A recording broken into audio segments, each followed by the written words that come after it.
शहर के एक छोटे से मोहल्ले में रघुवीर नाम का एक व्यक्ति अपने बच्चों के साथ रहते थे। रघुवीर का जीवन संघर्ष और मेहनत से भरा हुआ था।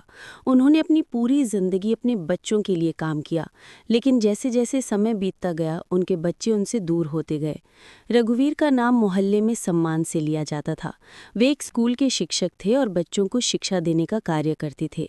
उनके छात्रों में हमेशा उनके प्रति एक विशेष आदर होता था। लेकिन घर में बात अलग थी। रघुवीर के दो बच्चे अजय और नेहा अब बड़े हो चुके थे और अपने अपने करियर में व्यस्त थे। रघुवीर ने उन्हें हमेशा अच्छे संस्कार दिए, लेकिन समय के साथ उनका तिरस्कार बढ़ने लगा।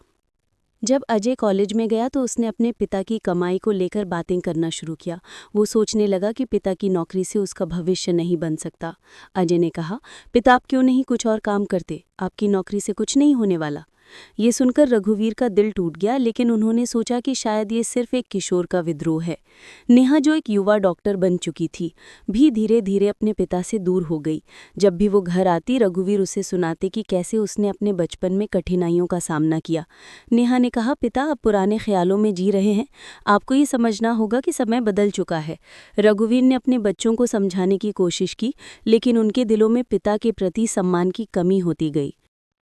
रघुवीर का दिल तड़पता था। उन्होंने अपने बच्चों के लिए सब कुछ किया, लेकिन उन्हें ये महसूस नहीं हुआ कि उनके पिता की मेहनत और संघर्ष का कोई महत्व नहीं था। एक दिन रघुवीर ने अपने बच्चों से कहा, मैंने अपनी पूरी जिंदगी आपके लिए बलिदान की है, क्या यही मेरा फल है? लेकिन अजय और नेहा की आंखों में केवल असहमति थी। समय बीतने के साथ रघुवीर की सेहत भी बिगड़ने लगी।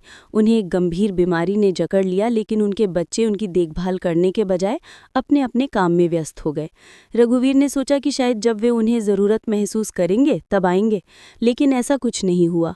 उन्होंने दिन रात अकेले बिताए, दर्द और बुरे समय से जूझते हुए। एक दिन रघुवीर ने तय किया कि वो अपने बच्चों से बात करेंगे। उन्होंने दोनों को बुलाया और कहा, मैंने तुम्हारे लिए सब कुछ किया है, लेकिन अब मुझे आपकी ज़रूरत है। अजय ने जवाब दिया, पिता हम व्यस्त हैं, हमें अपना करियर बनाना है। नेहा ने भी यही कहा। रघुवीर की आंखों में आंसू आ गए। वो सोचने लगे कि क्या उनके बलिदान का कोई मूल्य नहीं था। कुछ महीनों बाद रघुवीर की तबीयत और बिगड़ गई। उन्हें अस्पताल में भर्ती होना पड़ा। इस बार भी बच्चों ने सिर्फ फ़ोन पर हालचाल लिया।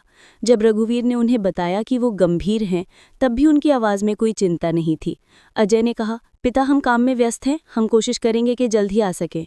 इस बीच रघुवीर को ये महसूस हुआ कि उनके बच्चों ने उनकी सोच और उनकी परवरिश को पूरी तरह भुला दिया है।